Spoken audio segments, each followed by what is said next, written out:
You've asked for videos on configuring ACLs and NAT on the ASA firewalls from the command line. We've already looked at ACLs, so in this video we're going to continue the adventure by looking at NAT. Let's get right to it.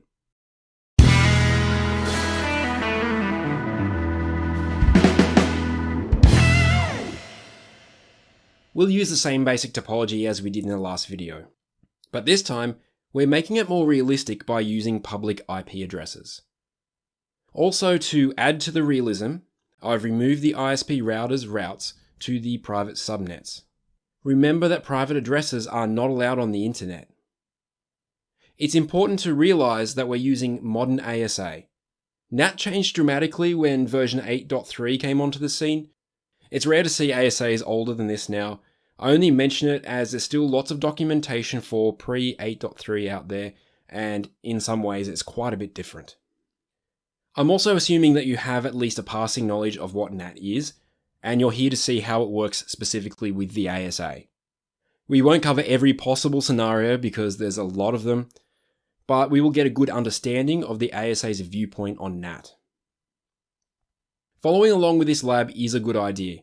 So you can build your own, but if you are a Patreon supporter, you can download a pre-built Virl or GNS3 lab, or even the raw configuration files, which will really save you some time. There's 7 things that we want to achieve in this lab. First, we want to prevent NAT between the inside network and the DMZ. We want to give the DMZ intranet server its own public IP, and configure a separate public IP for the workstation's general internet use. After that, we're going to change it up and use a pool of IPs for the workstations instead of a single IP. Workstation 2 has a web page, and we'd like it to be available on the internet on port 8080. Workstation 1 is responsible for administering the ISP router, so we want to exclude it from NAT, but only when SSHing to the router. And finally, we're going to rewrite DNS responses from the DNS server to the internet. Before we hit the lab, let's take a brief moment to go over how the ASA handles NAT. Just like an iOS router, you have inside and outside interfaces. These interfaces don't have to be named inside and outside anywhere in the configuration.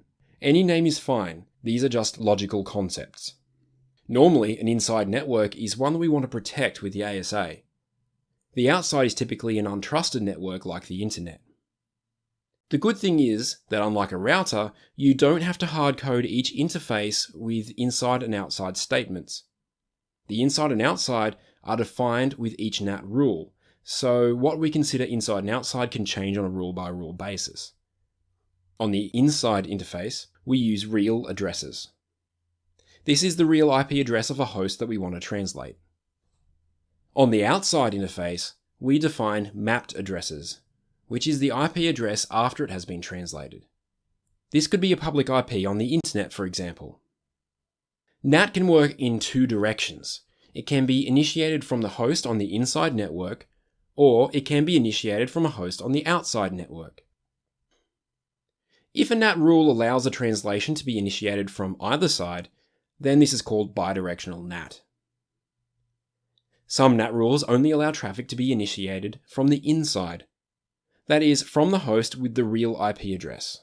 This is called unidirectional NAT. Don't let me confuse you though. Once traffic is initiated and the NAT is in place, return traffic from the outside is okay. Unidirectional just means that traffic can only be initiated in one particular direction. All packets have an IP header, and in the IP header are the source and destination IP addresses. One type of NAT, called source NAT, changes the source IP address. This is probably the most common form of NAT. Another type of NAT is called destination NAT, and as the name suggests, this changes the destination IP address. The ASA supports both source and destination NAT. We can even have both in the same rule if we want to. Our intranet server needs a public IP. It needs exclusive use of this IP, and the IP should never change. The type of NAT we want to configure is called static NAT. Traffic may be initiated from the internet or from the server itself, which is bidirectional NAT. We only want to change the server's IP address, so this is called source NAT. When we think of the source and destination, we always think from the perspective of the host on the inside network. Let me show you that the web server can't reach our public IP. And that's what we're going to fix here. The NAT we're configuring is based around network objects, which we saw in the last video. I like to start by creating a network object for the mapped IP first.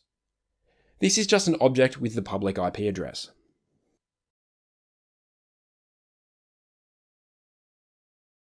Next, we'll create the network object for the intranet server.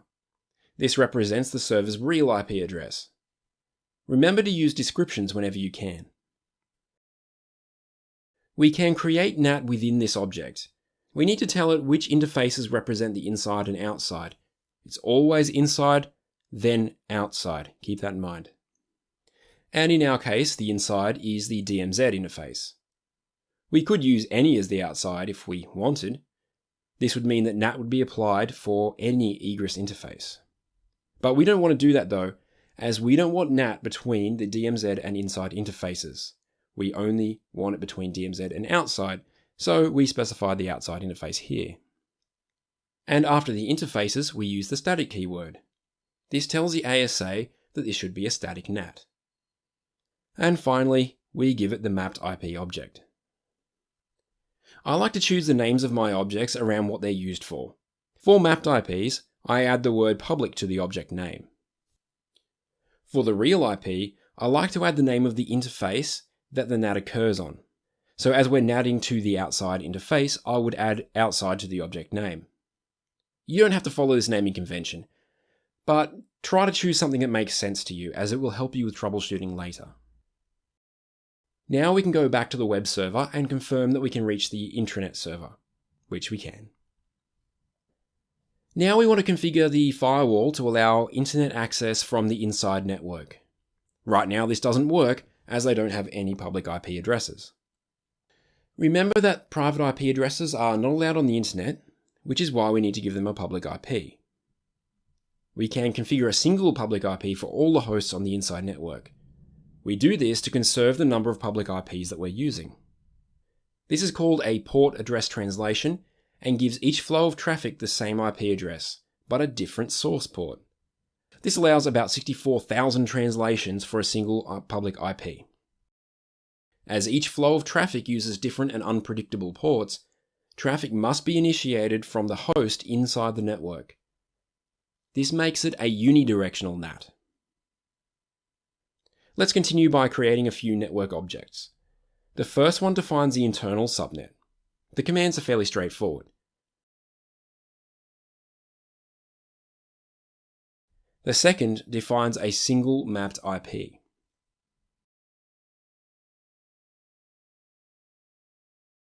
Now outside of the network objects, we start defining our NAT rule. Just like before, we need to tell it which interfaces are inside and outside the network. We could use any as the inside if we wanted to.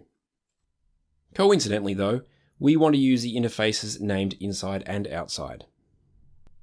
We follow this up with source dynamic, which tells the ASA that this is dynamic NAT with the inside subnet object as the source addresses. These are the real IPs. If we want, we could choose to NAT to the IP address of one of the ASA's interfaces. This is another way we can conserve an additional IP address. However, we're going to use the mapped IP that we defined in the Internet PAT object. Of course, a description is always a good idea. We still have an ACL entry configured that only allows access to the intranet server. This one was configured in the last video, so we're going to remove it and replace it with a rule that allows general internet access. You should be pretty familiar with how this is done by now.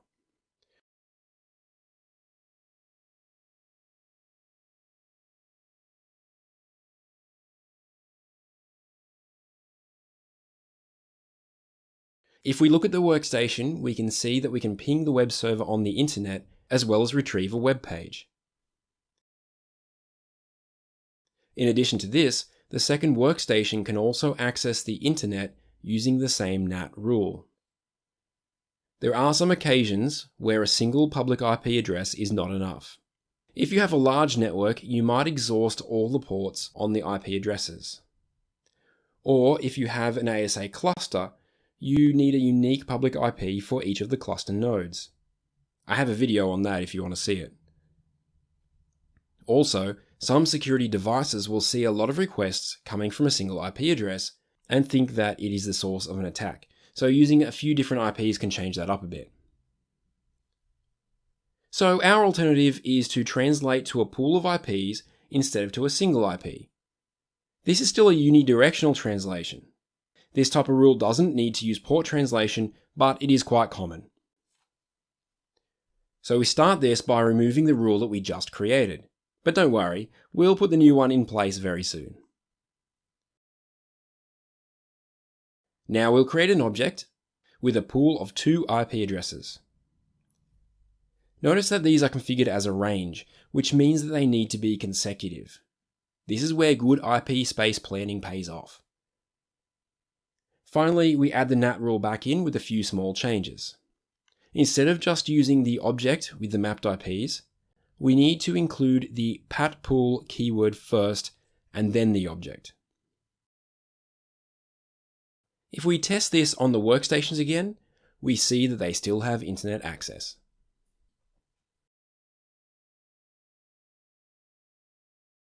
You might be wondering how we can verify what we've configured so far and what translations are currently active. If you are wondering that, I have 2 excellent commands for you. The first is show xlate. This shows active translations on the ASA. Static translations stay there permanently, while dynamic will expire after some inactivity, shown by the timeout value. You'll notice that there are 1 or more flags on each entry. This will tell you a bit about the NAT. You can use the table listed above to decode their meaning. When we use pat rules, we will see an entry for each connection through the firewall. The ones here are listed as ICMP because of all the pinging we've been doing. The next command is show NAT detail. This shows us the NAT rules as they are configured. They are broken into sections 1, 2, and 3. We only see sections 1 and 2 here as we don't have any rules in section 3. Each rule has a list of translate hits and untranslate hits. The translate hit counter is incremented when a new connection is translated, starting from the inside network heading towards the outside. An untranslate hit is seen when the connection started from the outside network heading to the inside. But let's focus on the sections for now. How do these work? You can see here that the ASA will divide the NAT rules into 3 sections. Section 1 and 3 are manual NAT, while section 2 is auto NAT. Why is it like this? It follows this structure so we can make NAT rules form a kind of policy. To make up this policy, we have 2 types of NAT, which are called Object NAT and Twice NAT. Object NAT is the type we configured earlier, where we added the NAT rule directly into the network object. Each object with NAT configuration becomes a separate rule in the Auto NAT section. Object NAT is simple to configure, and it's easy to understand and make changes later on. Twice NAT is the type of NAT that we configured when we enabled general internet access. Remember how there were a lot more options to configure? That's because Twice NAT is much more capable than Object NAT. It can match conditions based on source and destination, and if needed, it can translate the source and destination addresses into a single rule. For example, it can match source A to destination B and apply a translation. It can also use a separate rule to match source A to destination C and apply a completely different translation. So Twice NAT rules are very useful if you want to apply different translations to the same host, depending on certain conditions. Twice NAT rules can go into sections 1 and 3. If you're having trouble remembering Twice NAT, just think about how the rules can be applied in 2 different sections. Here is my recommendation. Try to use Object NAT wherever you can. If there's a situation that won't work with Object NAT, then try and use a Twice NAT rule. Now, if you're willing to use the ASDM, you can see all of this visually, just as I've described it. It's okay to like the CLI, but don't be afraid to use the ASDM. It is a useful tool. On an ASA, NAT rules are evaluated in a particular order, just like the access control entries are. These sections provide this order. Section 1 is evaluated first, then Section 2, and finally Section 3. When a match is found, an action is taken, and no further rules are evaluated. If no match is found, no translation is performed. Object NAT rules use a strange order. The ASA looks at static NAT entries first. If there's no match, dynamic rules are evaluated next. Within sections 1 and 3, twice NAT rules are evaluated in order from the top down. By default, twice NAT rules are added to the end of the list in section 1. We'll see how to add to section 3 very soon. So, why are there two sections for twice NAT? This enables us to control the order of NAT rules and create policies. That's what makes the ASA style of NAT much more advanced than a regular iOS router. To see this in action, we're going to move our general internet access rule from section 1 to section 3. The first part is to remove the rule.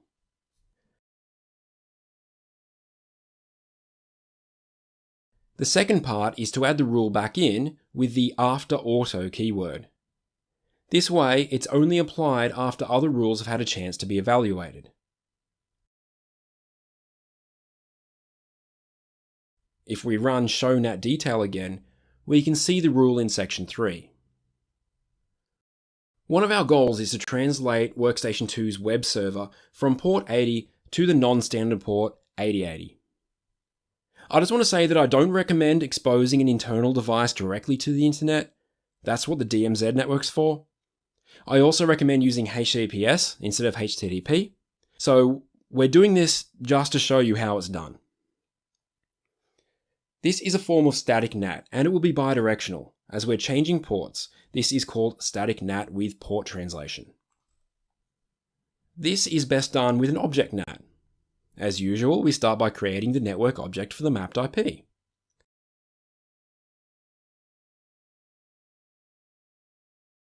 Then we create the object for the real IP. Just as we've done before, we add the NAT rule into the object.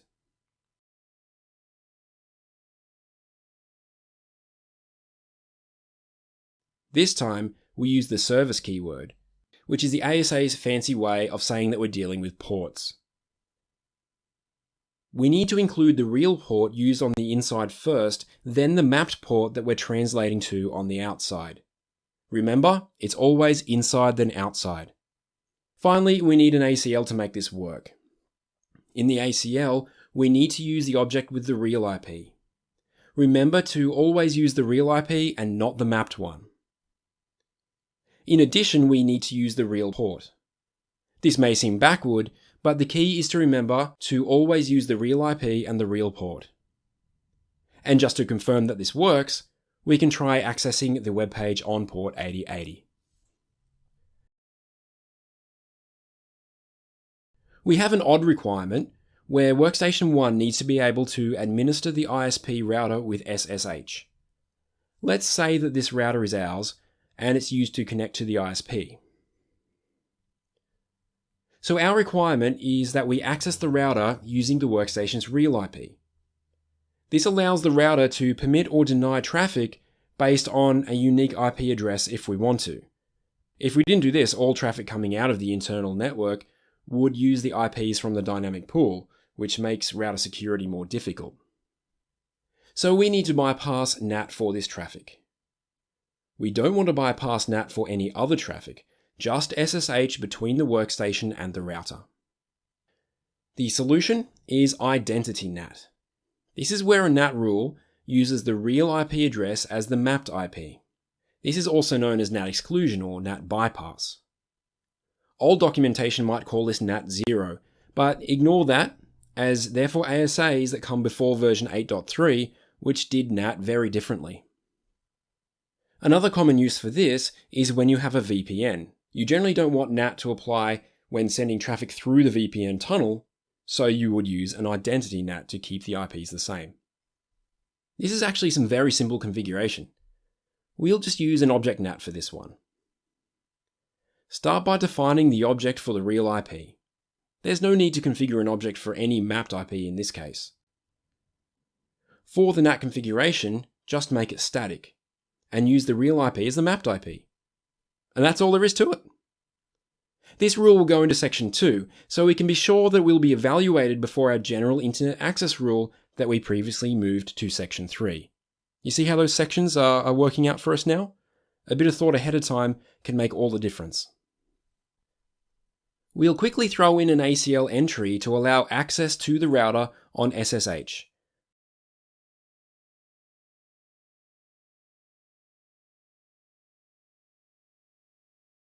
And we would do a quick test. I should also quickly mention that the router has a host route for workstation 1 pointing to the ASA. I'm not showing that part because we're just focusing on the ASA in this video. And if we SSH to the router, it works right away. One last goal to go. We need to think about DNS. Our intranet server is a DNS server, but what happens when a server on the internet does a lookup? Let's have a look at this. On the web server, I'm going to quickly change the DNS settings to point to the intranet server.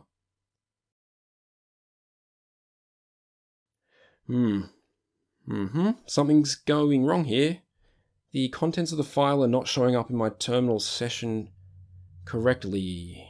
If I scroll up, I can see it.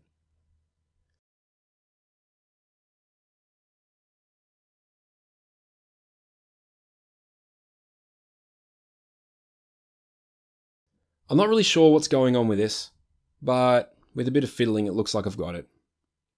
Let's use the dig command to retrieve the DNS record for the intranet server.